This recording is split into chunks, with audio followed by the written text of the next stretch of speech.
Okay, we are live. It's 7 o'clock. It's 7 o'clock somewhere, not on that clock. It's be a time warp between here and there. I have 7 on my phone. Okay, 7 o'clock. The Municipal Budget Committee is meeting at 7 o'clock, and we are going to start with the pledge.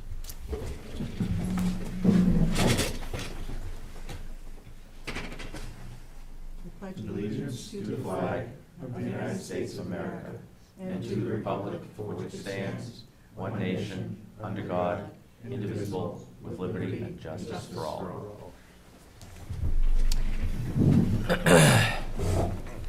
And the good news for the roll call is all 11 members are here. I'm just gonna write all present. I like that. Makes it easy, There right? were It does. 2 sets of minutes that we need to approve. They were emailed. Is there anybody who checked email and did not get this whole package of things emailed to them? Okay, so let's do them in. Packet's available right up here if anybody wants one. Let's do them in order. The first meeting was the February 13th, 2018 meeting. I'll move to approve. Okay, we've got, Yep. you've got to give, I got the voice. I got the voices, okay. other than the ones in my head. And I just have one suggestion. This particular meeting, there were 4 people listed as absent. I believe, Ben, you also were not at the February meeting, but I believe that Alden listed you as excused. I think you, I can't remember whether you were sick or, I don't know if you recall. I do not recall, but yeah, that's right. The rest of your family was. So Okay, excusing so- you was for our Okay, so- benefit. So the only adjustment to that would be that Ben also was absent, but To he. show Ben is excused. He was an excused absence. Yep. Okay, so there's a motion to approve them with an amendment. All those in favor? Aye. Aye. Unanimous? I'll move to approve the minutes of September 18th. Second. Trying to keep it consistent for you, John.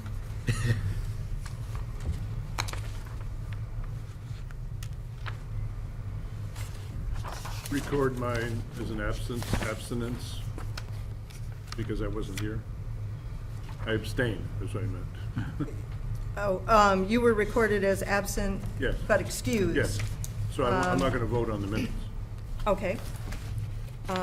Did anybody, I have changes. Anybody else want to make a change? The, The meeting for September 18th, right, and I can't remember whether that's the right date or not.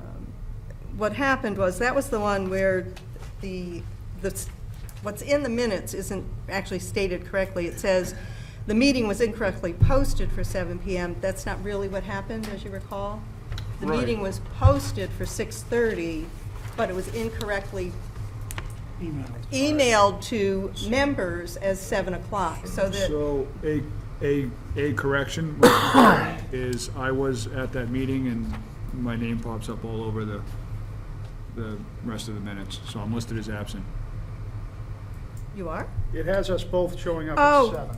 You know what happened? That's because the absences were done at 6:30 at the posted time, and then if you read the minutes, it says Alden showed up, then it says Zach showed up. So So they weren't absent, so they should be weren't removed absent, from so the it absent shouldn't, line. it should probably, Minutes mentioned there was confusion as well. right, Doesn't hang out to dry. I also showed up at the allotted time, At at the- the time I right. thought it was. right. So what it should say is, the only absences should be Phil and Dave, and Phil was excused and Dave was not, as far as attendance.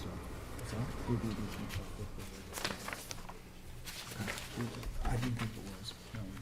And then the other thing that it should say differently is, it should say, the meeting was posted for 6:30, but incorrectly communicated Communicated. to members as 7 o'clock. So maybe under roll call, we could move Alden, everybody who came at 7 up to roll call, and then just in parentheses, write their arrival time. Just because technically the meeting had been opened to comply with the posting. You follow what I'm saying? Well,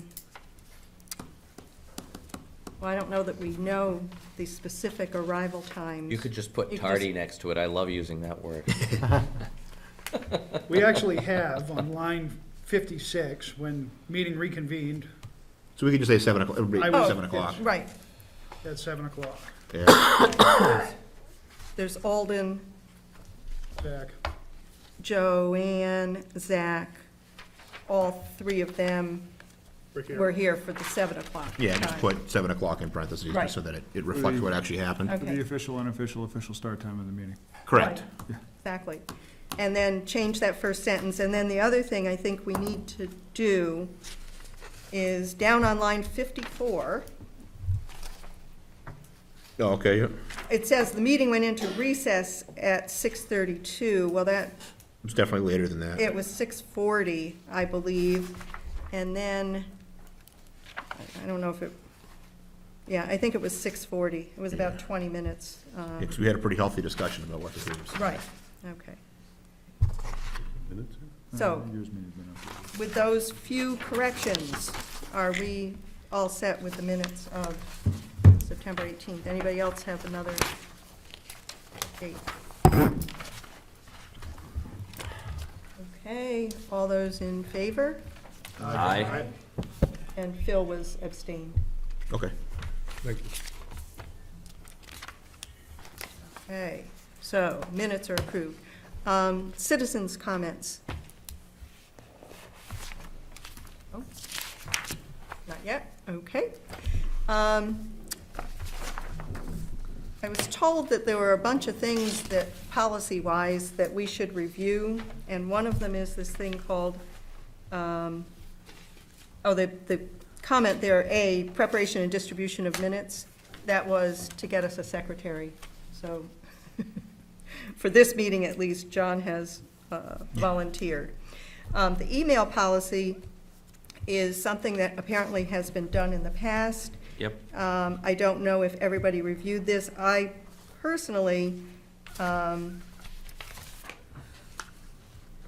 don't know about the last bullet point, which says the official MBC email will be preserved, printed, bound, and made available for public review. It's actually a requirement that it be available, not that it be bound and printed. At the time we drafted this, or the time I drafted this, we had a member who was designated to print out emails that came each week and then hand them off, and they'd be put in a binder upstairs. So that if the public wondered if we were holding any kind of email discussions, they could go and see the emails that were sent to the entire group in the binder. I don't know if Steve Gemelli has access or record of emails sent. If that's not being accumulated somewhere, then it is imperative that we have somebody collect the emails and in some way make them available for public viewing. Okay. My way of distributing anything to the group is going to be to send it through Steve Gemelli. He, like I said, he set up the distribution list. So, So if he archives it and makes it available, then we're all set. And the purpose of setting up an NBC email for everybody was so that the town servers are what contained all of that data in the That's first correct. place. Right. Because if you're using your own personal Gmails, it makes your Gmail subject to right to know, and if you're using your Hotmail or anything else. So by running everything through an NBC account for everybody, my SAU account and Andy's, you must have a BOS account. Sort of. Yeah, so it keeps everything on public servers for right to know and everything else. so with that in mind, I would like to pass this email distribution list around. I'm not sure that everybody was aware how important it is that all NBC email, be captured. And therefore, there's people using private email addresses still. So if you would like to switch to your NBC email is simply NBC dot your last name and then at town of Deerfield, New Hampshire.com. Everybody can have one of those, and Steve Gemelli tells you how to, what URL to go to and how to log in, what password. So again, if you're using something other than NBC email and you want to go to NBC, As Zach alluded to, the benefit is that if you use your private email, it becomes subject to right-to-know requests and opens your private email up to be investigated by anybody who decides they want to find out what you've been talking about that may have NBC implications. So if you've got private email and you want to keep it private, don't use it. Andy. Yeah, I think the other important thing, Andrea, particularly for you as chair, is don't send emails asking for a response that you might get more than a majority of the members responding to.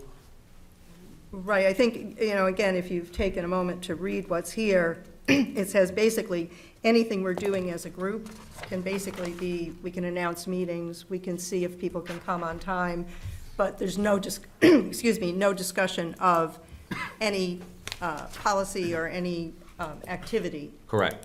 And if anybody wants to bring something to the attention of everyone, you're supposed to write only to me or to the vice chair, and then if it's something appropriate to distribute, I would distribute it. Correct. But do not send an email to everybody, NBC.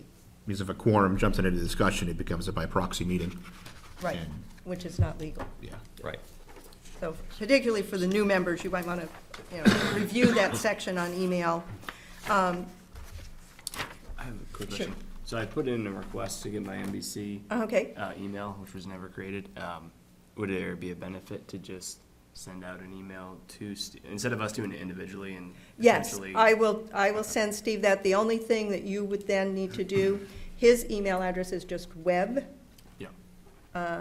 at townofdeerfieldnewhampshire.com, and he will give you how to sign into it. And I do have to say, I've been using it now, and I've got a stack this high of NBC. It's not always easy to tell that you have a new email, because my screen doesn't always Scroll up to the latest scroll one. up, Yes, right? I know. The newest email is always at the bottom. It's because it uses webmail.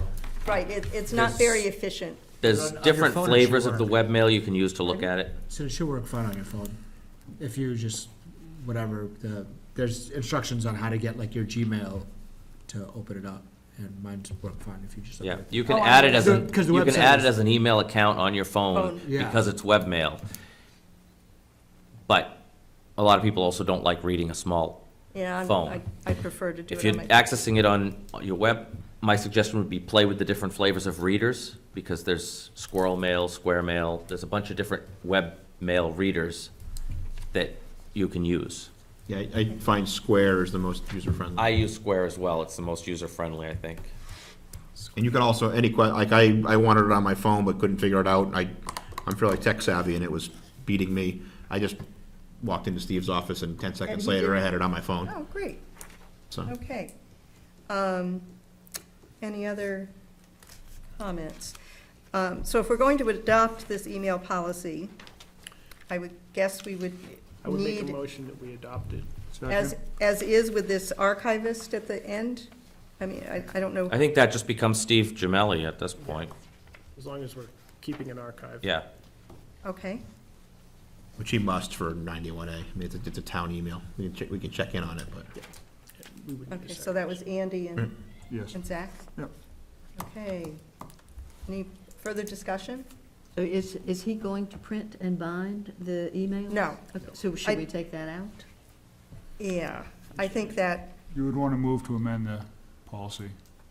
I do move to amend the policy to remove printed okay. and bound. I'll second the, Okay, so that was Joanne and, What do we want it to say?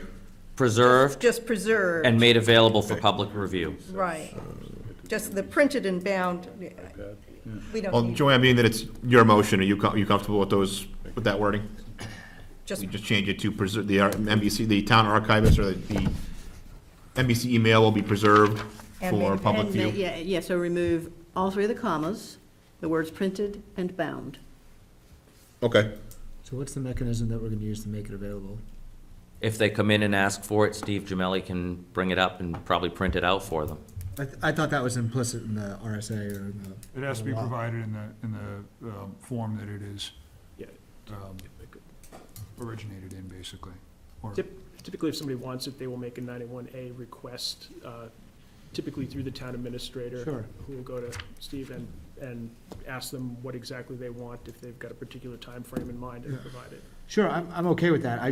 I'm Well, just it's state wondering law, so you how have we're to be. going to make it available, right? It sounds like it's intrinsically or implicitly available, so does that imply? I think we are- available if asked, right? Isn't it? And typically Made that available request for would be public through the town review. administrator. And typically, in the case like the SAU, it's the SAU office that handles the right to know requests and processes them. And the make sure town, they're it's the town satisfied. administrator. So for the town side, it's. and you have a period of time to respond to it, you know, Yeah. so if Steve's Why gonna go they- in and print something out. Immediately go to the SAU and the SAU processes and handles. Is there a second for that, motion to? Yeah, Herman. Yeah. P, right? Any further discussion? Okay, all in favor? Aye. Aye, Opposed? Okay, so that was technically for the unanimous. amendment, As amended. As amended. okay. Just for information purposes, on the back of that sheet is a letter that goes from the town to the NHMA, the New Hampshire Municipal Association. They have legal services available, but they don't want just anyone contacting the legal services directly.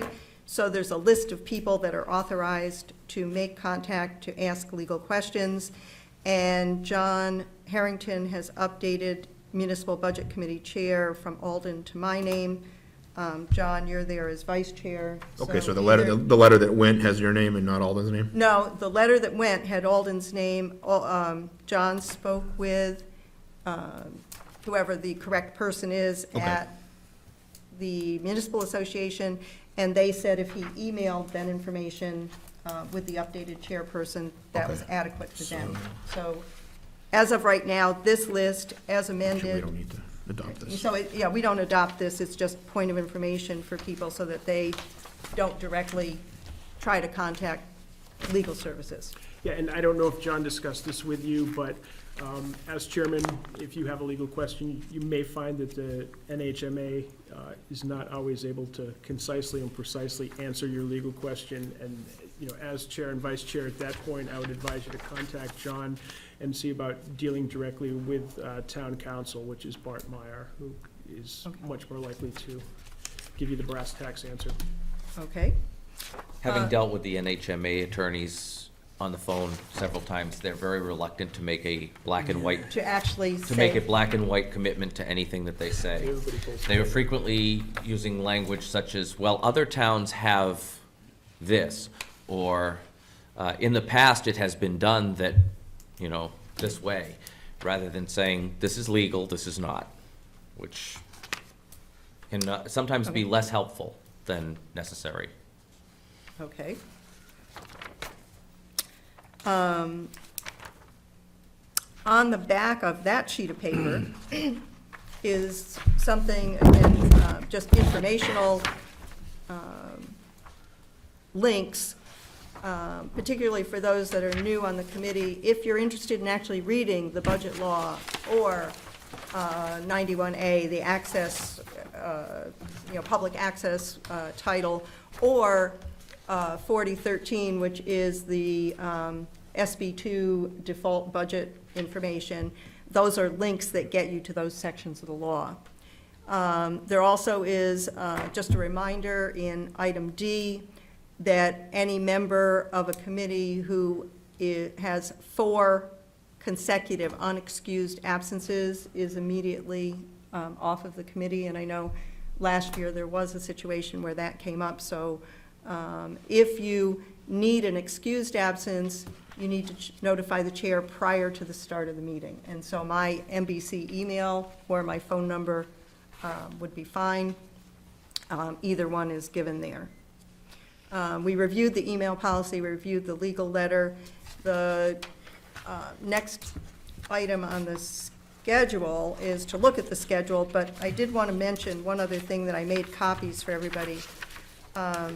When I went to the NHMA budget discussion day, education day, they did this handout about default budgeting for the current year. And the law was actually changed this year to make it clearer what's in and out of the default budget. And I would, I guess, encourage you to read specifically about multi-year contracts. A multi-year contract, the only way that it is deemed to have been approved by the legislative body for the full period of time is if it was done as a separate item.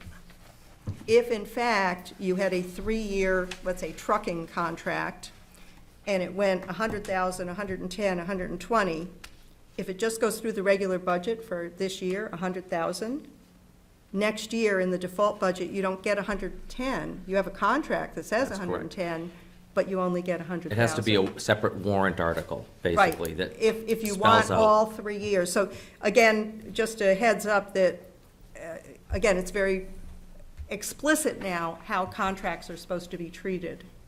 Yeah, and I would just, not related to that, but like to thank you for attending that workshop. You are probably one of 2 budget committee members who have been to that workshop in the last 20 years that I'm aware of, so.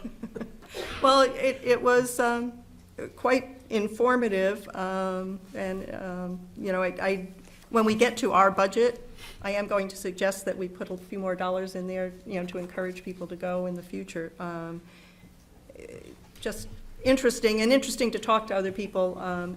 It also was interesting to me that I went to one, because I couldn't make the one in Manchester, I went to one at Loon Mountain, and I was in the minority in that I was from an SB2 town as opposed to town meeting town, and so there were differing issues there. You know, the town meeting people didn't want to hear anything about default budget. They said, that doesn't apply to us. Question, Yes. how was that publicized, that that meeting took place? It's publicized on the New Hampshire MA website. So we were expected to go and see that? We actually discussed it at the last meeting, too. Oh, I apologize. It's typically been discussed at meetings. It's on the NHMA website. I don't know if all the budget committee members get a copy of the NHMA magazine. I don't think so. No, I don't mean, think I've so. never gotten anything. And No. the only reason I found out about it is I had in the past looked at their website to see what kind of education they had. And so I found out about it, but at our last meeting, it was literally, I had signed up, and the one I was going to was the next day. Okay. So it was not one that, I'll get your name on the list for the, as chairman, I believe typically they automatically include the chair. I in used the to get NH. one when I was chair here in my mailbox at the Which, building. among other things, gives you the budgeting schedule and timelines spelled out for your town and just general interest. And Right. also acknowledgement of any upcoming training or meetings they have, which you could certainly bring to the board meetings. so anyway, just, this is for information. I apologize, I wasn't being critical, I was just thinking, I might have tried one of those. Yeah, it, like I said, when I found out that they had it, I said, oh, I think I'll give that a try. So, now to what I consider old business, because we started to talk about a schedule. There's 2, I don't know, at one point, I had put out a schedule that got posted, and then I spoke with Zach, and some of the dates really weren't going to work, so what you should have is a separate piece of paper, not attached to all your other things. Both of them say 2018-19 meeting schedule. One has a little picture, the one with the little picture, as opposed to, can I show them what the big picture looks like? Yeah. It's a little Big picture. picture? I don't know what Little happened picture. between the 2. So the The one without the links on the back. There's more little picture ones here, if anybody doesn't have the other one. stuff on it. Oh, friend links. Okay, so, One of the updates was that our Tuesday meetings, still says Tuesday and Thursday, we don't have any Thursdays scheduled, but start at 7 PM, Saturday meetings at 9 AM, and the public hearing that's held here in the George B. White Building is also at 7 PM. So tonight, we're really, doing our organization and our updates and review, starting the actual budget process for the municipal budget on 3 consecutive Tuesdays, the 20th, 27th, and the 4th of December. Two November dates, 4th of December.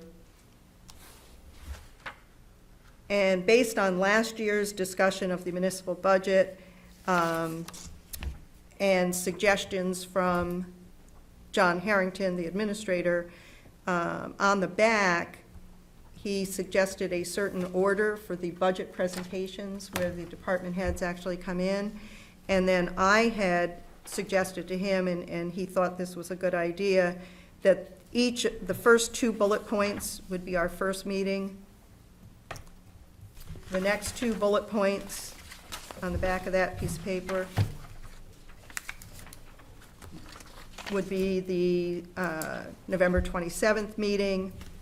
And then the last 2 bullet points would be on December 4th. And at that point, if the town had things available to discuss revenues, default budget, and warrant articles, those could also be part of that discussion.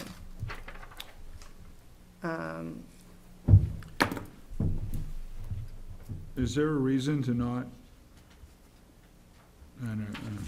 I was just thinking we might be able to squeeze, if we wanted to possibly get the top 3 bullet points, or at least part of the top 3, maybe move Parks and Rec as well into that first Part of meeting. the reason that John suggested grouping these the way they are is that there's certain people that do 2 things. In other words, Oh, so you can overlap them into one meeting. and they can Then they're here overlap. for one night instead of having I to was come just to trying to different connect. nights. Volunteer, that sort of. All right. Yeah, and I Thank you. and then I was hopeful, and this is where Zach comes in. Bringing hope is what I do. Sold tractors. I believe that you have a school board meeting that week. You usually have Wednesday meetings, We like on the typically, 5th? we meet the first Wednesday and the third Wednesday Right, of the so, month, typically. so the 5th of December, which would be a Wednesday, you would probably be meeting.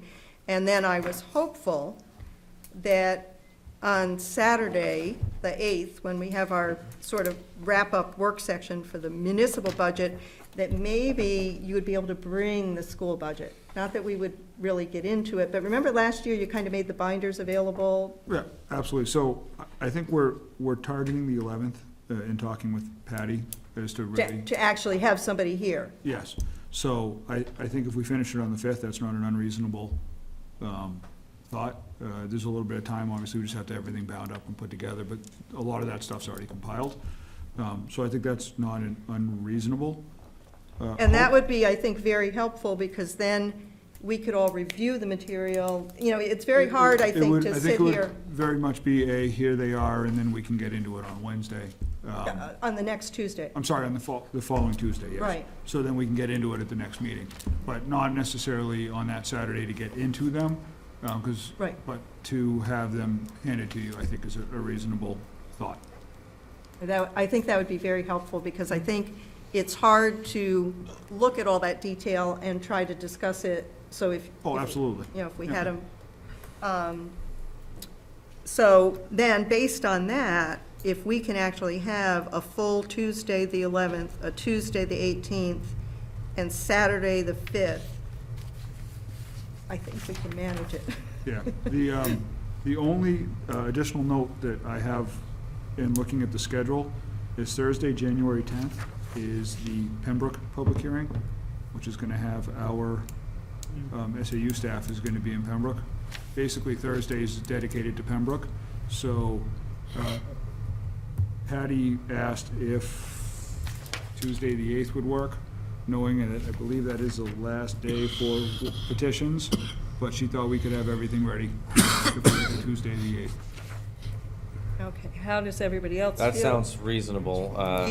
You don't think there'll be I anything don't think we can go coming? beyond the 10th, but coming it in early to the 8th would be fine. And if a last-minute citizen petition warrant article We can always came in have- that day, you think we'll have enough time to? We can always have a second hearing or something. So what would happen, though, is we would have a citizen petition warrant article that we had not discussed, that has to be at the public We hearing. would be able to call a special meeting. We wouldn't need the SAU staff there for that. So we could call a special meeting with 24 hours' notice if we for that needed to. one item. We're better off having the SAU staff here. But, Yeah. but they can present it, If That it's a day, citizen's on the petition, right, but if it's a citizen's petition, and it comes in on the 8th, the SAU doesn't have any involvement in that, it's a citizen's petition. And we, So we could call a special meeting, even if we're done with the public hearing of the, if we wanted to weigh in Which we on have it. until the 15th. we have until the 15th, so we can call it to deal with that one item. doesn't that one item have to be a subject of the public hearing? Would we have to have a second public hearing then? I believe we would have to have a second public notice of it. I don't know if we'd have to have a full hearing on it. You'd have to check with Legal counsel. Of course, it depends on what the citizen petition is Right, as well. right. It's Because quite it may- often, If it's not budgetary, it's a. it's quite often not If us. it's not budgetary, it doesn't matter anyway. Right. Okay, so, I can't think of a citizens petitioned article that was budgetary, at least in the time I've been involved. okay, so, the suggestion you would make then is to switch our public hearing to Tuesday, 8th. Tuesday, yeah. January 8th. And therefore, that has to be posted a week in advance, which takes us back to the 1st, but that really means it has to be posted by December 31st, because the 1st is a holiday, right? Didn't we have that problem last year? Yes. That something was on a You holiday? need to have one week's posting, and you can't count holidays. Okay. Okay. So with that change to the schedule,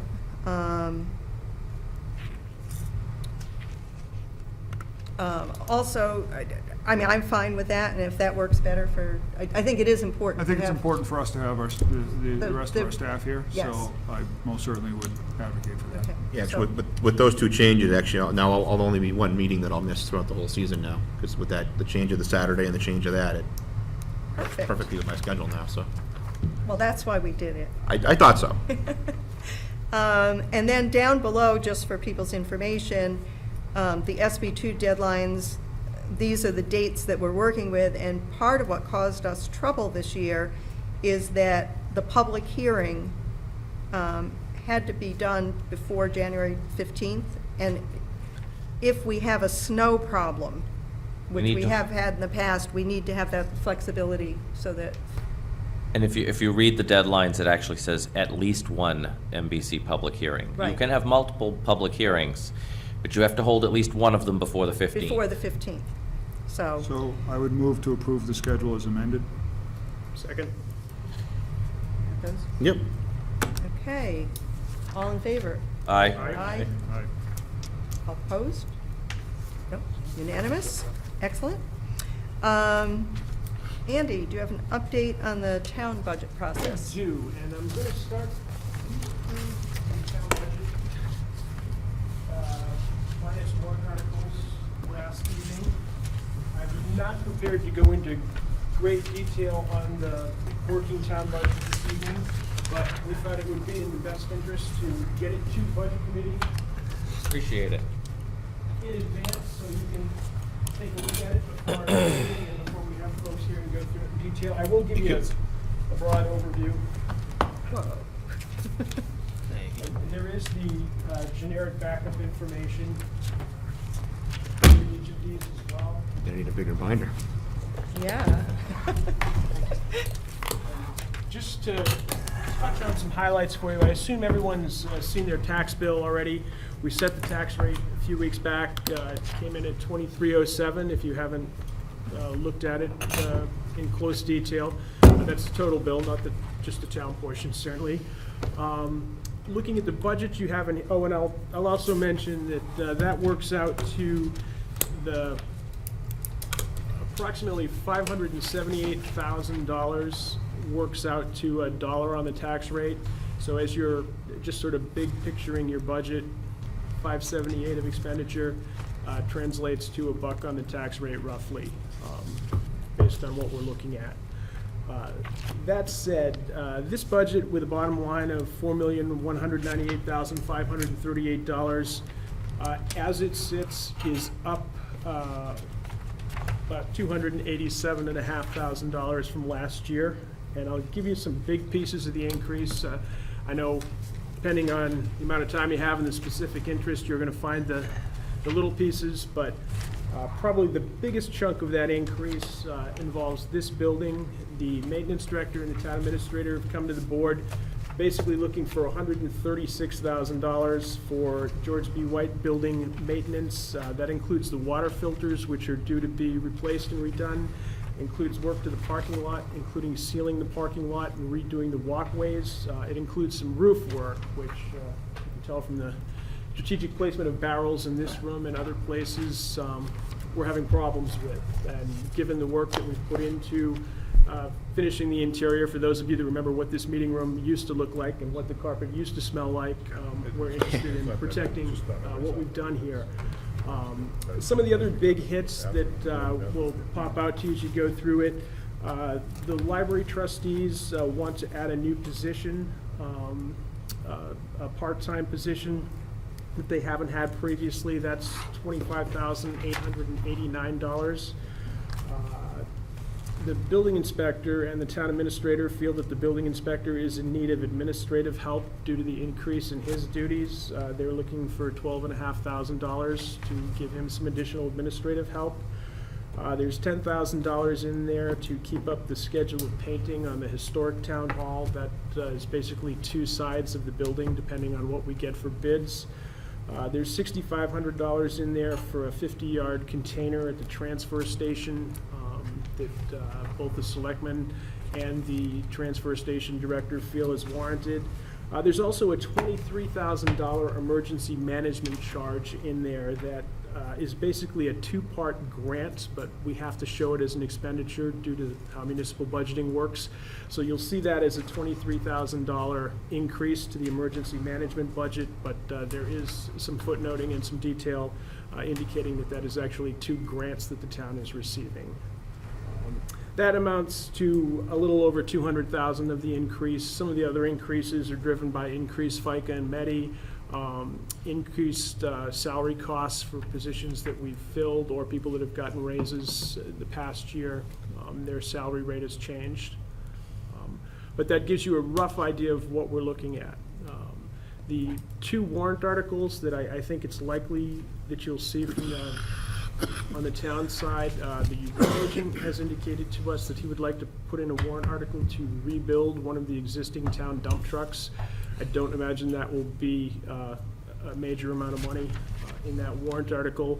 I think it's also likely that the police department building committee is going to recommend to the Board of Selectmen that we float a warrant article for a new police department. And I don't have any hard and fast numbers for that, but given what we've seen floating around, I would suspect that that might be in the $1.2 to $1.4 million project range, and that would likely be proposed as at least a 15-year bond to mitigate tax impact.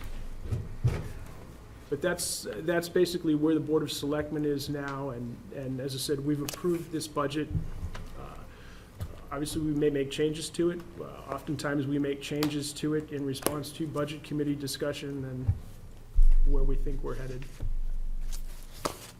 Thank you. Anybody have any questions? We will have the default budget by the next meeting. I expect to see it next week. Oh, great, that's John was early. John was going to have it this evening, but the workload and the math caught up with him, so I told him that I thought we could go till at least next week or the next meeting. You know, one thing about doing the default budget this early, every time you make a change in this budget, it might affect, you know, again, depending on what the line items are that you change, so. I think we're pretty confident that we'll have a solid default budget for you. And Okay, thank you. Anybody else? Okay, Zach, how are you doing? I'm wonderful, how are you? Fine. So, school's been, looking at the budget over the last 2 meetings now. At the moment, we are optimistic that we're gonna be bringing forward a relatively flat, budget. There's some changes that we've been looking at, discussing, some busing concerns and whatnot. Outside of that, basically, we've got a couple more meetings to work on it, but that is ongoing, and, we'll keep you updated as we get a little further into it. I know, just from seeing posts online, apparently last night's public hearing on the school space problems was not. Conversation, I think, last night is a better term. We had a public discussion last night regarding, just trying to get feedback on what members of the community think in regards to modulars, how do we handle space inside the building and outside the building, what they think we should do as far as addressing growth. Still very early in the process. The Space Needs Committee has a lot of work left to do, a lot of demographic work left to do, but it's an ongoing process. It will be a multi-year project.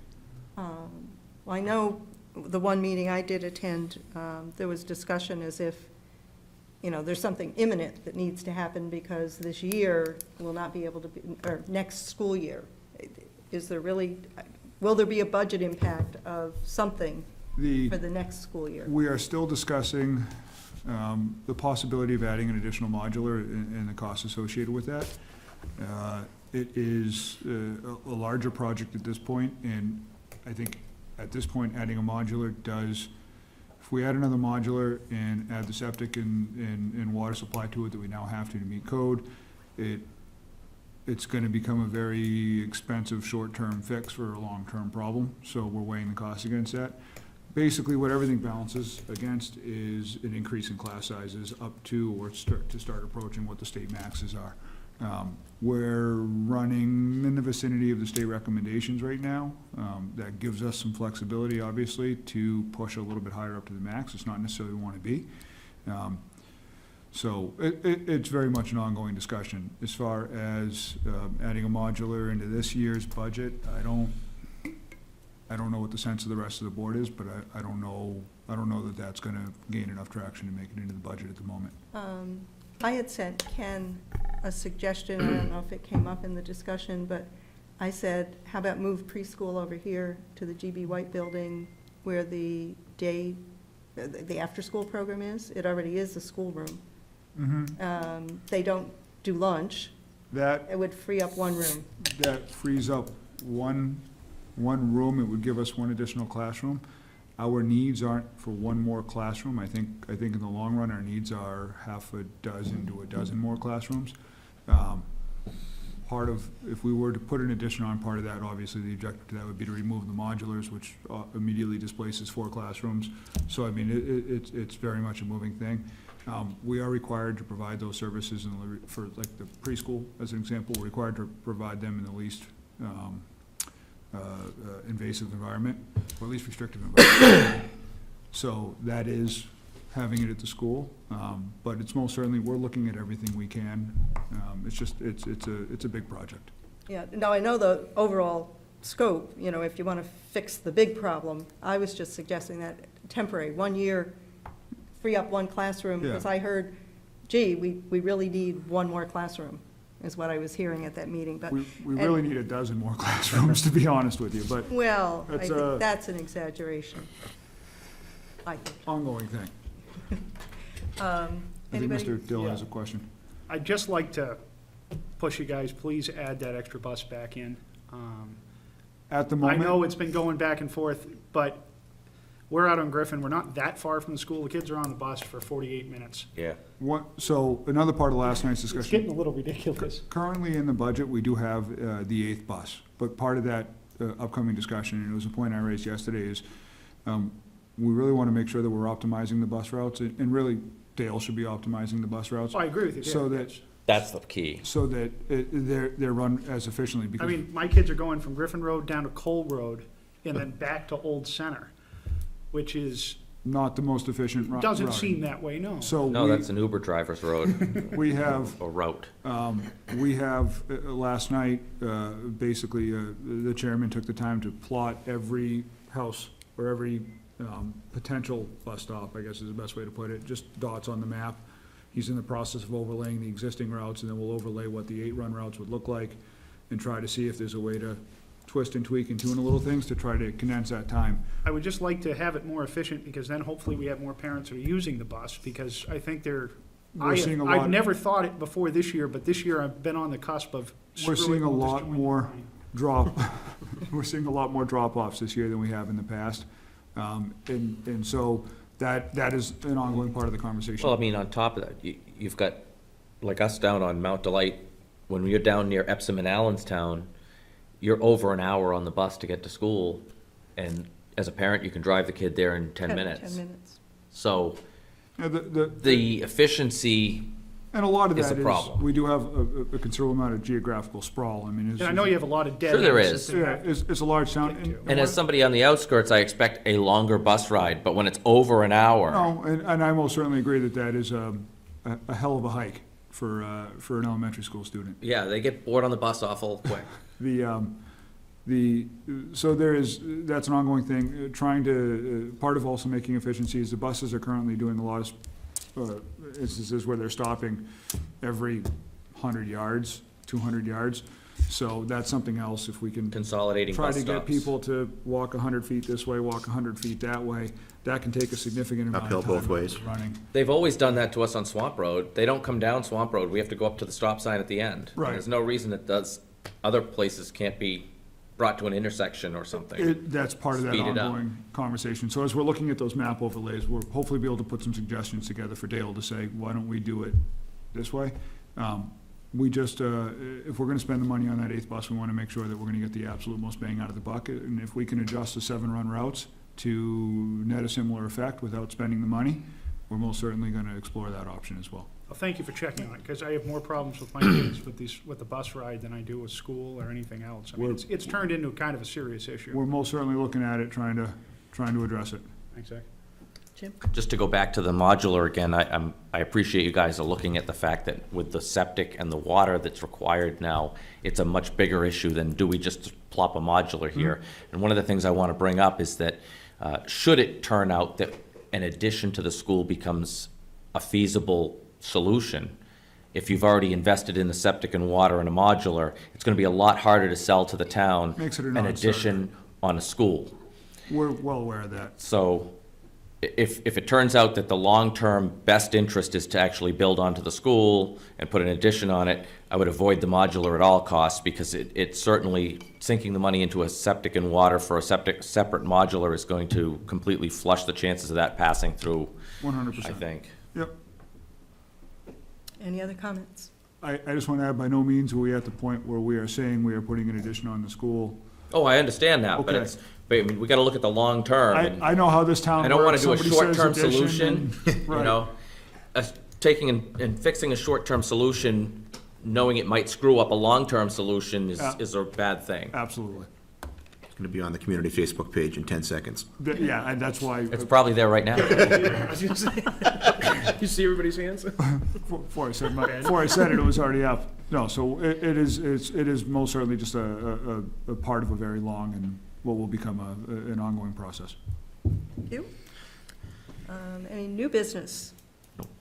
I just had a quick question. I don't know if it's worth discussing, but I don't think we've had this problem this year thus far, but last year, as we were going through and reviewing the school budget and things, I felt like there was a lot of data and things being requested of the school that started to become a little bit of a hindrance, and maybe it wasn't necessarily the view of the board itself. Like, it wasn't an actual request from the board for certain things. And I just would like to see if we can work to minimize some of that, so that, when the school board is here, when the SAU is here, their time is spent very efficiently, and they're not running off, finding whatever, Supply to lists. for. Yeah. I do think that the fact that if we could have the budget before we start the first discussion, I think that'll help coordinate that, because then if there are things we want to ask for it's not last minute, it could be up front. If I may, last year, we discussed, and we put it in place, was that requests for additional information from whether it was the town or the school came from a vote of this entire board.